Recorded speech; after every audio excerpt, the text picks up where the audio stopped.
Welcome to the Success Sensei Podcast for anyone interested in success, happiness, and balance. We'll teach you how to be a black belt at life. And now, your host, former professional fighter, multiple world champion, entrepreneur, and investor, Robert Devane.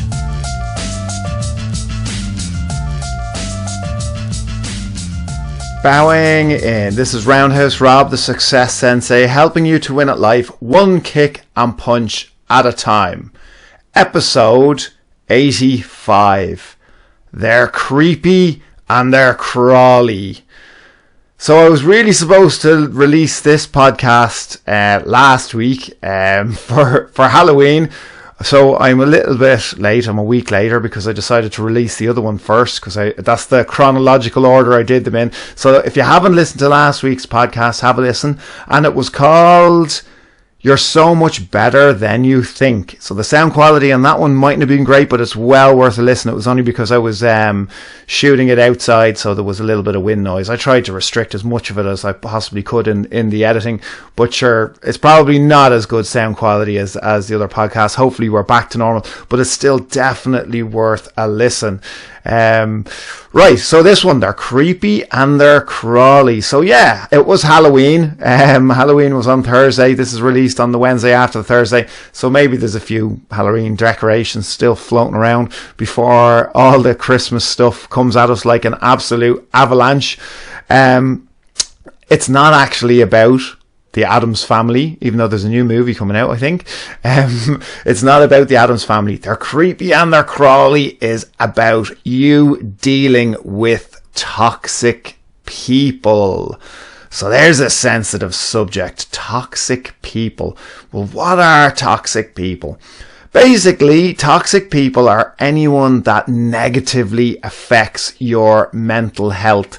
Specifically if they're doing it on purpose. So specifically if they are manipulating you or gaslighting you or just trying to do it on purpose, trying to use you for their own advantages or trying to just simply bring you down, like competition or frenemy. So who could a toxic person be?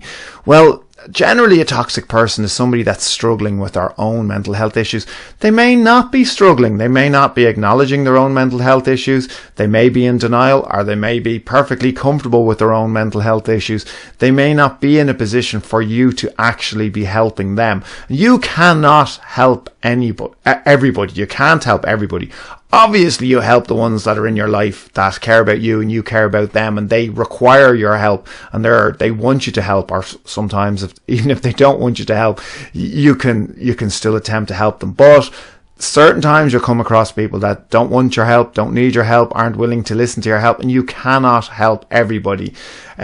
I won't go into too much to be, what it's like being an empath, but anybody who is particularly sensitive to other people's feelings or emotions, i.e., you can sense what people are feeling and thinking. They don't have to kind of say it. You're probably a little bit more sensitive to the feelings of whatever group dynamics is going on at the time than other people. Some people just don't notice anything around them, and some people notice absolutely everything to the detriment of their own energy and their own mental health.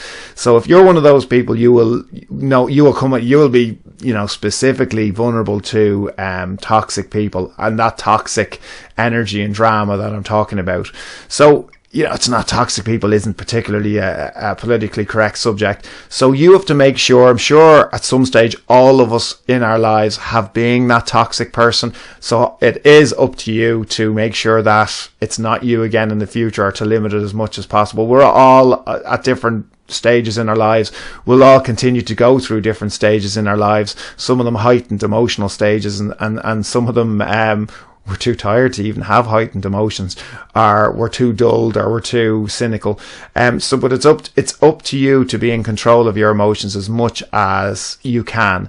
And it's not up to you to control the emotions of other people around you. So what happens if there's somebody in your life, someone that you could be working with them, or they could be a family member or a relative, or they could be a friend, or there could be a peer, you could be studying with them, or they could just be in your social circles. What do you do if you have identified them as being a toxic individual to you, what do you do? Well, number one thing is you don't act mean, because you don't know the reasons. You don't know whatever psychological baggage they have. You haven't walked in their shoes. You don't know exactly what's wrong with them. So you don't know where they are on their path. You don't know what has affected them. So you've no right to treat them mean or to escalate the situation, because that will turn you into a toxic person. It's like a self-defense situation. When somebody attacks you and you have eliminated the threat, I don't mean by killing them, I mean you've defended yourself to the point that they are no longer a threat, and then you continue to strike them, or you can continue to engage in combat when the threat has been eliminated.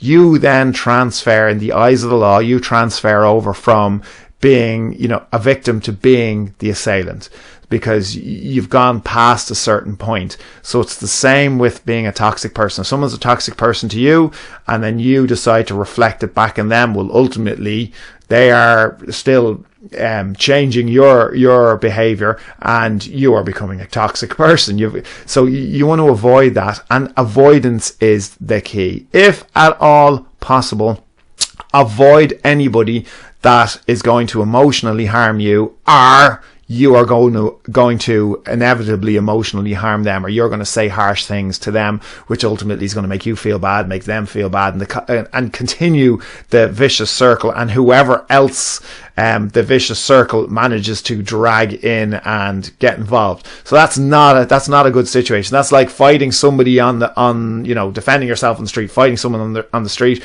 and then they go home and they get their brothers involved, and then they get their father involved, and they get their cousins involved, and they get family involved, and they get their friends involved, and you're fighting absolutely everybody in this kind of a vicious circle. So that's absolutely what you want to avoid. Avoid people that make you very unhappy. And it goes for family. If it's family, if it's someone close to you, this is the hardest part. And when you go to see them, you leave feeling terrible about yourself, or you leave feeling terrible, the person that you became in that environment, or the things that you said, or the things that they said to you, and you start overly thinking about meanings behind stuff, and basically you leave feeling terrible. Why put yourself into that situation if it is avoidable? Now, if it's not avoidable, so if it's not possible to avoid your boss in work, or to avoid family members, or to avoid certain friends and social circles, or certain peers in your study groups, or your church, or wherever your clubs, whatever it is, it's not possible for you to avoid them because you don't want to miss out on not going to these places, then certainly limit contact. There's no reason to be nasty. There's no reason why you can't still acknowledge the person, still smile, and just limit contact. Why give them ammunition that you know they're going to use against you in the future? So why give them stories? Why include them in your life? Why give them the time for them to lash all their drama on top of you, or for them to say the things that you're going to be second guessing later on your drive home, or your walk home, or your commute home, and you're going to be second guessing, what do they mean by that, and what was that all about? Why give them the opportunity to hurt you, and why tell them things that's going to open yourself up? There's a lot of reasons why someone would be a toxic person. As I said at the very start, it's generally because someone who's a balanced, happy and healthy individual isn't a toxic person. So they have their own path, their own mental struggles. They could be just extremely narcissistic. They could be delusional. Like, they could be a gaslighter. They could just be a manipulator. They could just be a very domineering, controlling personality. They could just be out of whack, just absolutely not right, or are not mentally healthy. So it's important to keep that in mind, that toxic people are damaged people, and they're damaged for a reason. So remove yourself from the situation, or limit contact, and certainly don't give them ammunition. We all have the same units of time. There's not enough units of time. I guarantee you, if you're lucky enough to grow old gracefully and be in your deathbed and have time to think, that you're going to regret the wasted time, and you're going to regret not, I suppose, spending time in a more fruitful way, or with your loved ones. I mean, that's what's on everybody's mind on their deathbed, according to all the studies from people that have worked in that in those type of care industries, is that at the end of life you'll regret not spending more time. It won't be the cars, it won't be the money, I'm sorry to tell you. Obviously they're important, the Success Sensei believes in those, but it is going to be the connection with the loved ones, the life experiences you have. So why give units of time, large amounts of units of time, to people that don't deserve it in your life, when you don't have enough of those units of time for the people that do deserve it? And there's that many good people out there. There's that many people, and not just people that make you feel good about yourself. Like, they don't have to have the same views, or that's not what this is about. So just classifying someone as toxic because they have a completely different view of life than you, that's not a healthy approach. That's not somebody who's toxic. You can have many friends that have totally different viewpoints and totally different views of life. That's what makes life so interesting. That's not what a toxic person is. You know yourself. I'm sure as I'm doing this podcast, you have names, or you have faces in your mind of who it's relating to on your journey and on your path.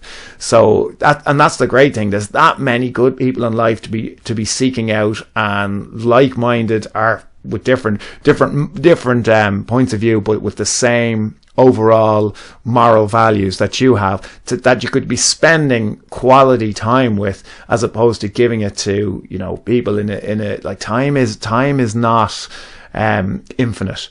And I think the older you get, the more you realize that, the more you're closer to questioning your own mortality. So keep that in mind. Toxic people, avoid, limit where it's possible to do so, and embrace positive people.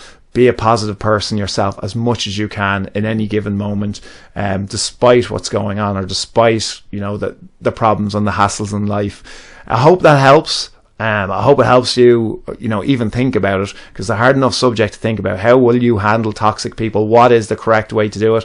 What is the incorrect way to do it? Socially, what's the correct way to do? And that's always a different decision from internally in your mind. What's the correct way to deal with toxic people? I hope that you had a good Halloween. I hope that everybody's safe. Always worries me this time of year. I know there's going to be stories about kids having been injured. There was already a story, kid being horribly injured with fireworks, and then animals the same, and animal cruelty, and all of these things that make Halloween a little bit of an ominous time. So hopefully you've survived all that, and you've come out intact, and you've avoided all the negative people and all the toxic people that seem to embrace Halloween and can really get on board with the negative aspects of it. Hopefully you've had a positive one. And yeah, I mentioned Christmas earlier. It's going to be a straight run from here till the end of the year. Less than 2 months to go till the end of the year, the end of the decade, the end of this year, and Christmas is fast approaching. Hopefully you're feeling in control of your life. Hopefully you don't have external forces that seem to be dragging you down, and you can't figure out why things are so hard. Toxic people. Hopefully you're on top of all that, and hopefully you have your goals in place for next year, as well as finishing out this year strong. If you need any kind of help with your goals, I live for goal setting. I love goal setting. I love goals. Always have my goals on me in a piece of paper, on me at all times. I try to review them every day. I work on them all the time. It gives you a great feeling that you have a little bit of direction in your life, and you have a little bit of control in your life as well. If you need, especially this time of year, any help with your goals, make sure you send me a message in any shape or form, email, message, messenger, and any of the social media, and I will absolutely 100% get back to you. Might be straight away, but I certainly will get back to you as soon as I can. I'll be as quick as I can. Thank you for listening. I'm Roundhouse Rob, the Success Sensei. Life is a fight you can enjoy and win. Bowing out. This has been the Success Sensei, fighting the winning fight. So add us, subscribe, like, and comment. Keep those hands up and keep moving forward.